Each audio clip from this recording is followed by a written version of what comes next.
مكسبه الشهري بيعدي 150 مليون وعنده 8 براندات وأكتر من 300 فرع، وبيكسب فوق 5 مليون جنيه في اليوم، ومشغل أكتر من 40 ألف عامل، ومشاريعه جوه وبره مصر عاملة قلق، وراها ناس تقيلة قوي بيشغل فلوسهم، وثروته الخاصة رقم خيالي.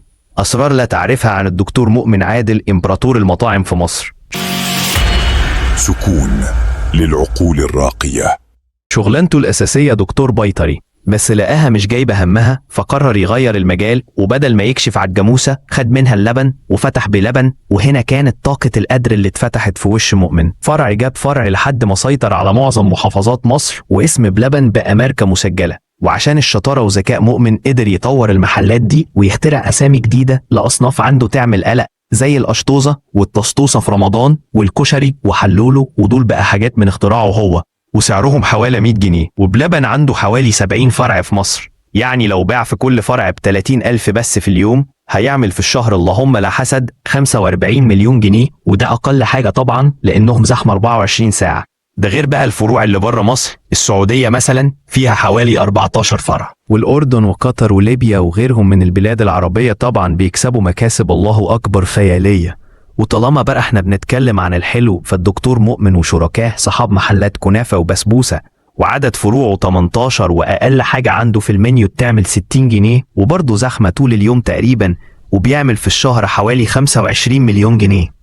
وزي ما في حلو وفي حادق، برضه عنده مطعم عم شلتت، وده مطعم فطايف في السعودية ومولعها هناك، وأقل حاجة عنده ب15 ريال سعودي، واحسب انت بقى وشوف بالمصري هيطلع له كام. وعنده هناك 3 فروع، وكل فرع منهم أجمد من التاني. وفي مصر مش محتاجين نتكلم عن كرم الشام، واللي كتير من الناس كان فاكر إن أصحابه سوريين، لكنه في الحقيقة كان بتاع الدكتور مؤمن، ورجل أعمال من اسكندرية برضه دكتور بيطري، لكن مؤمن اشترى نصيبه، والمشروع ده نقل الدكتور مؤمن في حتة تانية خالص. ودلوقتي فاتحين حوالي 33 فرع على مستوى محافظات مصر، وكل فرع فيهم بيعمل مش أقل من 4 مليون في اليوم. وشوف بقى عدد الفروع بيعملوا كام في الشهر. ولما موضوع الشاورما السوري اشتغل وجاب، قالوا ليه ما نفتحش فرع الشاورما مصري، تعملوا فرع شاورمايزر في الدقي، وده أقل حاجة عنده ب100 جنيه، وبيعمل وجبات سريعة، ولو بيطلع 1000 وجبة في اليوم فهيعمل في الشهر 3 مليون جنيه. ده غير مطعم بهيج، وده مفيش غير فرعين، واحد في اسكندرية والتاني في التجمع الخامس، وبرضه عاملين قلق زي بقى اخواتهم. وأقل أكلة سمك عنده هتعمل 500 جنيه. وشوف بقى أي أسرة عاوزة تتغدى سمك ممكن تدفع كام. ومؤمن اشترى اسم الحاج بهيج وبيديله مرتب شهري وجزء من الربح. وعندك كمان محل وهمي اللي لسه مضاف للقايمة جديد، وده محل برجر على حق، وفتح 5 فروع في القاهرة والساحل الشمالي، والدنيا هناك ضرب نار. وأقل ساندويتش عنده 150 جنيه، وعشان توقف تجيد هتستنى مش أقل من نص ساعة. وكل محل منهم بيبيع على الأقل من 100,000 ل 150,000 في اليوم، ومجموع المحلات يعمل في الشهر أكتر من 20 مليون جنيه.